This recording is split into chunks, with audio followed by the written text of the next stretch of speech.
કરજણના વેમાર વિસ્તારમાં ખેડૂતોમાં ચિંતા, નર્મદા માઇનોર કેનાલોમાં પાણી ન છોડાતા પાક જોખમમાં। નર્મદા નિગમ દ્વારા સંચાલિત સિમલી અને વેમાર માઇનોર કેનાલોમાં સમયસર સિંચાઈનું પાણી ન છોડાતા કરજણ તાલુકાના વેમાર ગામના ખેડૂતોમાં રોષ જોવા મળી રહ્યો છે। પાણીના અભાવે ખેતીપાકોને મોટું નુકસાન થવાની ભીતિ ખેડૂતોને સતાવી રહી છે। વેમાર ગામમાંથી પસાર થતી સિમલી તથા વેમાર માઇનોર કેનાલો હાલમાં જાડી ઝાખરાથી ભરાઈ ગઈ હોવાથી પાણીનો પ્રવાહ અટક્યો છે। કેનાલોની આસપાસના અંદાજે 100 એકરથી વધુ ખેતી વિસ્તાર પર તેની સીધી અસર પડી રહી છે। સમયસર પાણી ન મળતા પાક સુકાઈ જવાની સ્થિતિ ઊભી થઈ છે। સ્થિતિની ગંભીરતા વચ્ચે ખેડૂતો પોતે જ કેનાલમાંથી જાડી ઝાખરા દૂર કરી સફાઈ કરવા મજબૂર બન્યા છે। જ્યારે નર્મદા નિગમના કાર્યપાલક ઇજનેર, મદદનીશ અધિકારીઓ અને ઓપરેટરોનો ફોન પર સંપર્ક કરવામાં આવે છે ત્યારે ખેડૂતોને ટાળટૂંકો જવાબ મળતો હોવાનો આક્ષેપ છે। હાલ ખેડૂતોમાં એક જ સવાલ ગુંજાઈ રહ્યો છે, વેમાર અને સિમલી માઇનોર કેનાલો ક્યારે સાફ થશે અને ક્યારે પાણી છોડાશે? આ સવાલનો જવાબ મળવાની રાહમાં ખેડૂતો બેચેન બની બેઠા છે।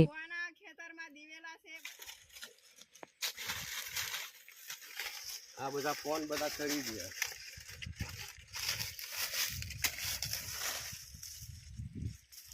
કેટલા ટાઈમથી હું અહીં ખેતી કરું છું પણ કોઈ દિવસ એવા કેનલ સાફ કરવા નથી આવતા।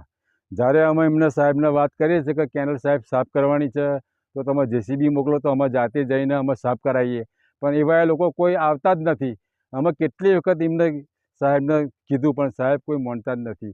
જ્યારે અત્યારે અમારે કપાસ, તુવેરના દિવેલામાં પાણીની ખાસ જરૂર છે, અત્યારે કોઈ પાણી છોડવા તૈયાર નથી। હવે અમે સાહેબને રજૂઆત કરી, સોની સાહેબને કીધું ત્યારે કહે કે જુબેર જોડે, અને જુબેરને કીધું ત્યારે કે સોની સાહેબ જોડે। અમારા સાહેબ ગોળ ગોળ ફેરવે છે, એવા કોઈ પાણી છોડવા રાજી નહીં। ઓપરેટરને કીધું ત્યારે કે તમે ઉપરથી આપણે ઓર્ડર લઈ આવો કે, એટલે પછી ઉપરથી ઓર્ડર લાવવાનો હોય તે કંઈ સાહેબ કંઈ ઠેઠ ડભોઈ અમારે જવું પડે છે। કેટલી જમીન આવી ગઈ?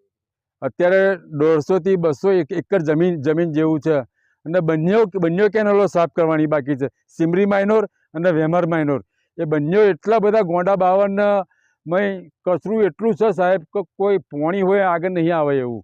તો બને તેટલું જલ્દી સાફ કરાવો એવી માગણી છે અમારી। પાણી ના છૂટે તો ખેડૂતના તુવેરો અને આ દિવેલા અને કપાસ ખંખેરે જાય એવું છે સાહેબ। એટલે તાત્કાલિક એને પાણી તમે છોડાવશો તો સારું રહેશે એવી અમારી માંગ છે। મારું નામ રજનીકાંત પટેલ। અમે જમીન કરીએ છીએ અને પાણીની અમારે સમસ્યા છે, પાણી છોડતા નહીં એ લોકો। અને આ કેનલ ઉપર સિમરી ડિસ્ટ્રિક્ટ ઉપર ઘણા ખેડૂતોને પાણી લેવાની સમસ્યા છે, તોય છતાં એવા પાણી છોડતા નથી। ફોનો કરીએ તો ફોન એવા લેતા નથી, છોડીશું એમ કરીને પછી કોઈ ધ્યાનમાં જ નહીં રાખતા। અને અમારા કપાસ, દિવેલા, તુવેર બધું વાવેતર છે, ખાતર નાખી દીધા છે અને હરિયાઈ કરી દીધા છે। દિવેલા હુકાય તોય છતાં એવા પાણી છોડતા નથી। કેટલાય વાર રજૂઆત કરી। કેવી રીતે ક્યાં રજૂઆત કરી? અહીં આપણે ડભોઈ સોની સાહેબને કીધું, પછી પારેદ્વારા સાહેબને ફોન કરીને કીધું, કરજણ ફોન કર્યો એ સાહેબને કીધું, મેડમને કીધું તો કોઈ ધ્યાન ઉપર લાવતા નહીં। અને ફોન કરી સારું એમ કે રાઠવા સાહેબને ફોન કર્યો તો રાઠવા સાહેબ હોય પાણી છોડાવતા નથી। જમીન છે અહીં લગભગ 100 એકર ઉપર જમીન હશે બધી। અને પાણી ના છૂટે તો શું નુકસાન થશે? કપાસ, તુવર, દિવેલા બધા હુકાઈ જવાની સમસ્યા છે અમારે। બીજું કોઈ વિકલ્પ ખરો પાણીનો? ના, એ કૂવો જ નથી આ વગામાં। તમારું નામ શું? દિલીપભાઈ ચતુરભાઈ વસાવા।